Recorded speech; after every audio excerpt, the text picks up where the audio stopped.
My narcissistic wife wants her affair partner inside the delivery room while she's giving birth to my child. Now, she's secretly miserable and I find that absolutely delightful. Plus all updates. My wife is 30 years old and she's always worked out and been in shape, but lately, I feel like it's becoming excessive. About 18 months ago she announced she was going to get back into the habit of going to the gym. It started normally but slowly became more and more frequent. She signed up for classes on the weekend. She started going to the gym every day. Then it became the morning before work and then again later in the evening. Every single day. She's 4 months pregnant right now. I'm kind of surprised we even had time to make a kid. If she misses one of her normal gym sessions she becomes so irritable, like a junkie not getting her fix. Of course, she gets upset when I voice that I feel it's becoming an unhealthy obsession and that I miss spending time with her because she's there so much. It's to the point where I have to do every chore and if food is getting made I'm going to have to do it. I don't expect her to do all of those things, but it should at least be a shared effort. People we know have even commented about it to me. They've said things about how she seems different, how she sure is at the gym a lot, and many of her friends and family barely see her anymore. She spends most of her free time there. She won't let me go to her gym and she refuses to go to mine. Her gym is her place, my gym is my place, and that's just the way it has to be according to her. She usually always has her phone on her, but she left it on the kitchen counter,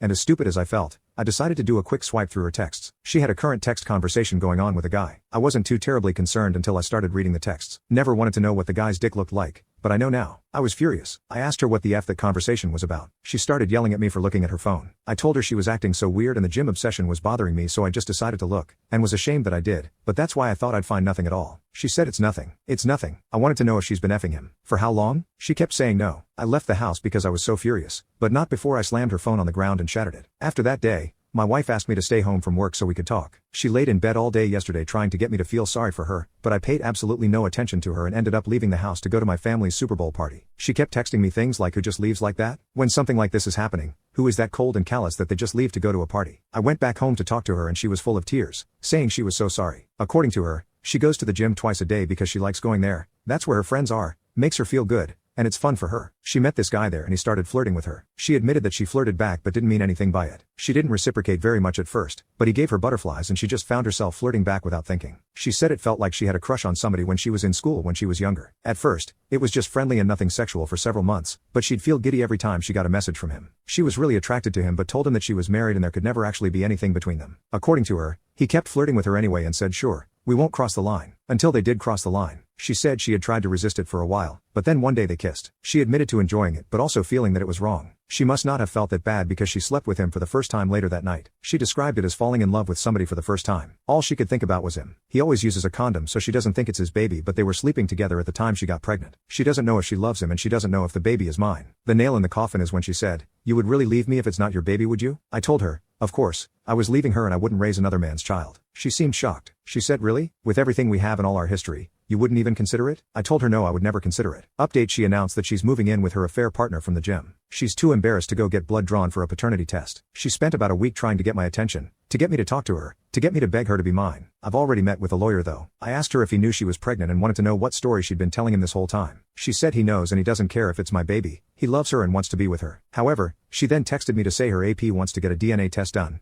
so she's going to do it. We recently had a paternity test done and it proves the baby is mine. It's been very mixed emotions for me, very up and down. After we got the news that I was the baby's father, she texted me to say she was glad I was the father and that she knew I'd be a great dad. She was texting me new baby name ideas last night. She's tried calling but I ignore the calls. This morning she asked if she could come by and get a few things. I told her it was fine, as I've been advised by my lawyer to not prevent her entry from the home, but I told her that he better not be with her. But she still showed up with him. He walks right on into the house behind her like it's no big deal. Then I told him if he didn't get out of my house I'd punch him. I got mad and asked her why she brought him along. She said he talked her into coming and she's sorry and never meant for any of this to happen, but she's in love with him now. I just walked up to him and punched him. He stumped back and fell into a table. She yelled "What the F?" and ran over to him. He deserved it and it wouldn't have happened had he just left like I told him to. Several hours later she texted me to say she was sorry about today. He meant what he said and he's a good guy and he cares about her and he respects me. Does he respect me? He was screwing my wife in the gym locker room. She said, "Fine. I'm trying to have a mature conversation about this. I can't help that we fell in love. Believe it or not, I'm not trying to hurt you and I want everything to be amicable." Months later, I told her I should be in the delivery room, not him. After everything she's done, she owes me that. It's not his baby. He has no right or reason to be there. I will not be the one waiting outside when my kid is being born. She said yeah, she agreed and she never planned to have him in there with her. I asked her if she'd told him that and she said no. I told her to tell him he'll have no part in it. Well, She told him and he didn't like that and he started trying to convince her why he should be there. The next thing I know she's telling me that he wants to be there and she's the one giving birth so she should be able to say who she wants there and she wants him there. I suppose he'll start making name suggestions soon and we'll try to overrule names we've picked out for our future kids for years. We've talked a little bit and she told me I can have our house and the dog in our divorce. She told her family that we've split up and that she's with this other guy now. Her sister reached out to me to say how sorry she was. Her sister is a dumbass, that sort of thing. She told me that my wife was complaining about her AP.